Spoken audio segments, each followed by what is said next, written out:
Why it's important to hang around with people that see you truly and not what you have. It is. It's important. Yes, it's important to hang around with people that you're heading to be. Right. And to be the people that other people will hang around because they want to be Right. like you. Right. Yeah. Something, I love Joe Dispenza because of all the science behind the mysticism that he is now proving, just like the neural pathways being formed. And it's true, you can't just read a book and really say, oh my God, this is so good, and put it down and not put any of those into implementation. You've got to do them. And the more that it's repeated, one thing I remember from my Latin teacher is repetitio est mater studiorum.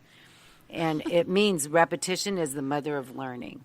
And the more you do good, the easier it is to do good, and the more that your brain will automatically go there, just like what you said. But it's up to us to do it, and I forgot where I was going with that whole thing. Oh, well. It was still good, Deb. Thanks. It was still there. So hopefully, you're getting the idea here that our goal is to raise our vibration. And by raising our vibration, all good can come. I remember what it was. That's the real issue. Yes. But I remember what it was. One of the things Joe Dispenza says is to start being the person you envision yourself being right now. When you get up in the morning, that should be the first thing. What kind of person do I want to be? What am I going to emanate today? And it doesn't even have to be the same thing day after day after day. It can be maybe the day that you're going to go see your sick friend. It can be you want to be the nurturing goddess that you are meant to be, and that you're going to say everything right to help this person and possibly heal them if they believe that they can be healed. It's all these things that every day can be something different. The day that you have a big speech to give or something, you become the person that day that the words that you say are exactly what somebody in that audience needs to hear right now, and it's going to change the way they think about themselves. It's going to raise them up, that you are living in service. But what is that service today? Basically, that's what he says. And I love that so much. I do too. I was thinking, as Deb was talking, I was thinking about Eknath Easwaran, who was from India and came to the United States and established a couple of ashrams, one in Chicago, interestingly, and one in the hills in the south, and I don't remember which state.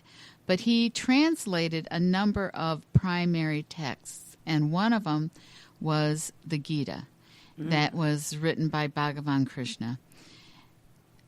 And in that translation, there's so much dialogue about service and unselfish intention, and that you receive joy from being that person who provides service to the world.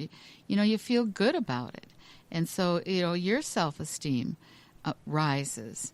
So, part of it for some folks that are really struggling is to even think that day, what can I do of service to myself that I normally will not do for myself? And what can I do for another person or animal or organization that I usually do not step out to do? And it can be such a simple thing.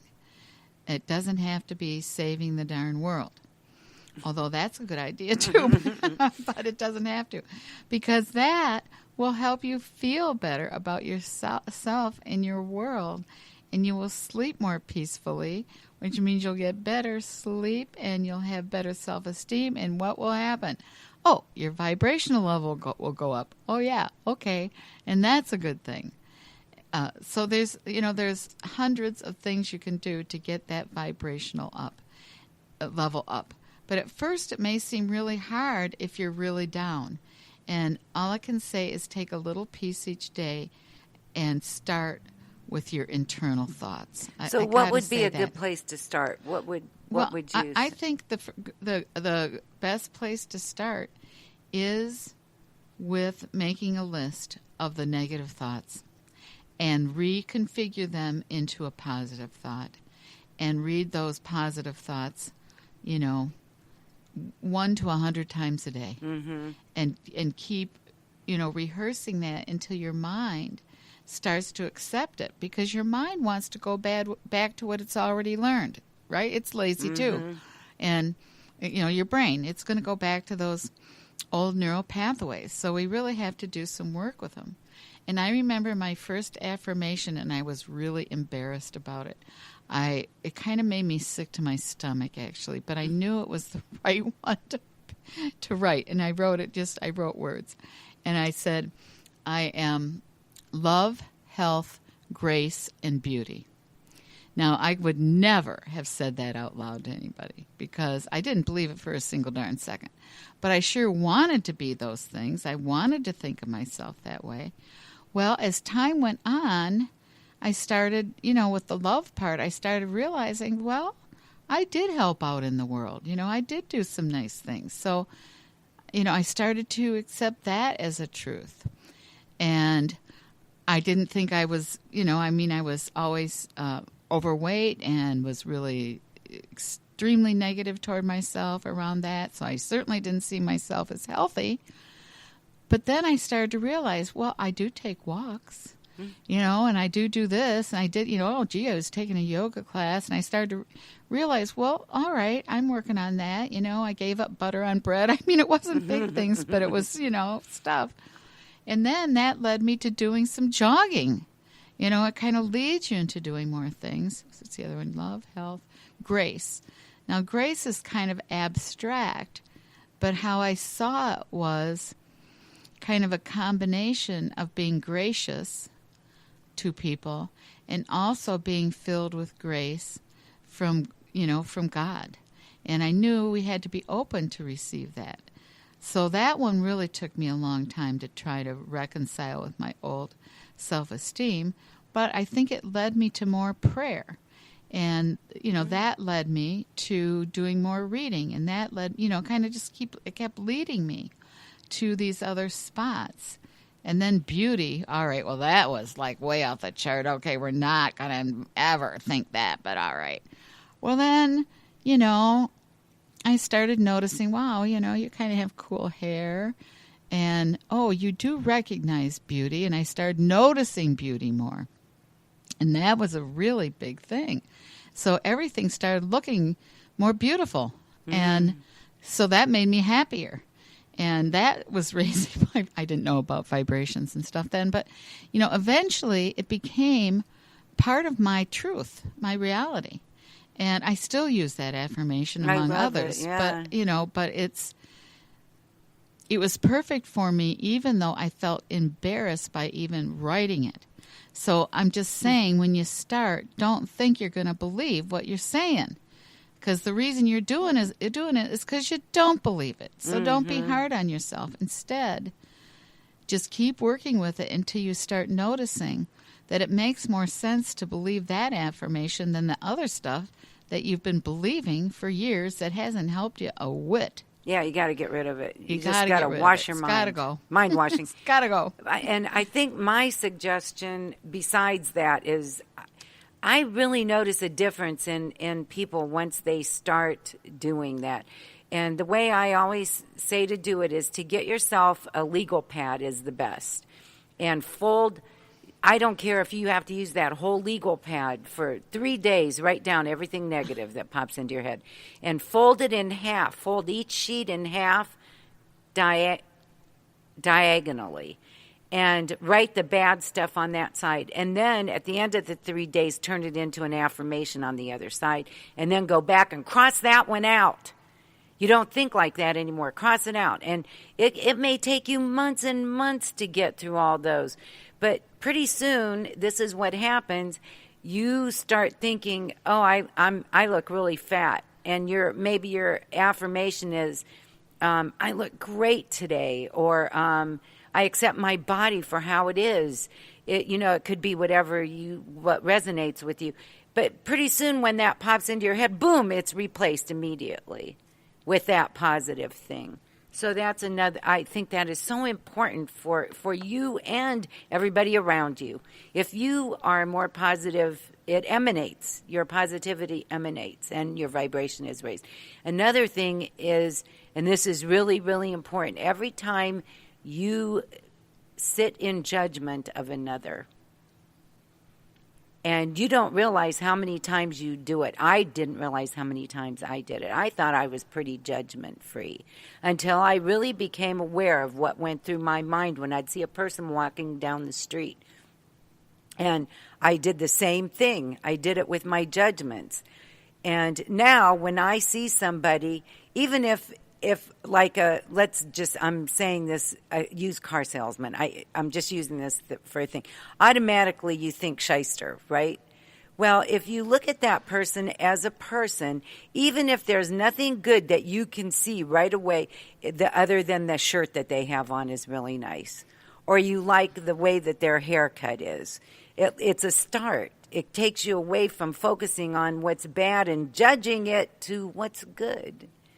And you got to start somewhere. And then pretty soon that, too, becomes more natural. Do you agree with that, Mariah? Oh, absolutely. Yes, absolutely. You know what? It's a form of reparenting. Sometimes it's called reparenting. And so what we do is we bypass the parenting of our culture, the parenting of our parents, the parenting of our, the people that had been around us, and we start choosing what we want to teach ourselves.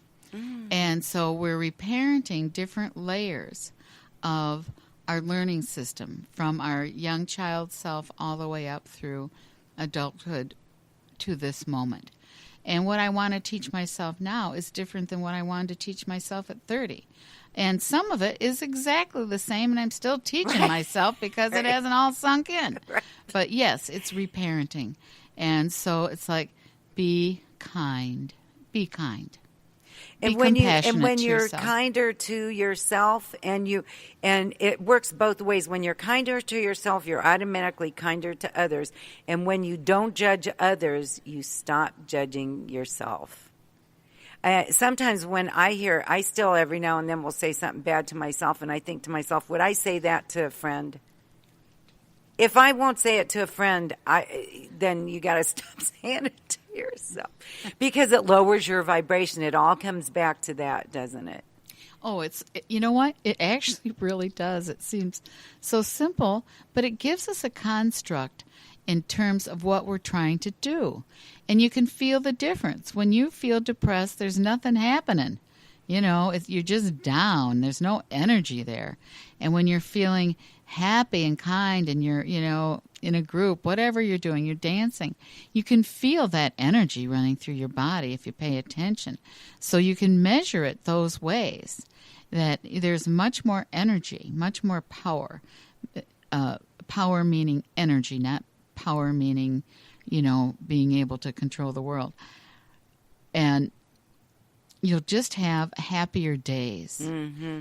I don't always have, perfect weeks or months, but you know what? I am great at making a wonderful day. Right. And so that's where I work on right now. I just do the best with each day. Right. So, yep, and that's what you got to do. You have to focus on each day, each moment, really. Each moment, really. And when you feel yourself start going down that spiral, then have yourself a little toolbox of how to get you out of it. And if it's dancing, if it's having a nap, if it's calling a friend, if it doesn't, going for a walk. Mm-hmm. Giving yourself a Reiki treatment, taking a wonderful smelling bath. Mm-hmm. I mean, there's just, things that will perky things. Just things. Start being aware. That probably is the biggest thing right there. Yep. Meditate, whatever it takes. Yep. Pray, whatever. Yeah, pray, right. Go to a fun movie. Yeah. Yeah. And now that's Not really Schindler's easy to List. do. No.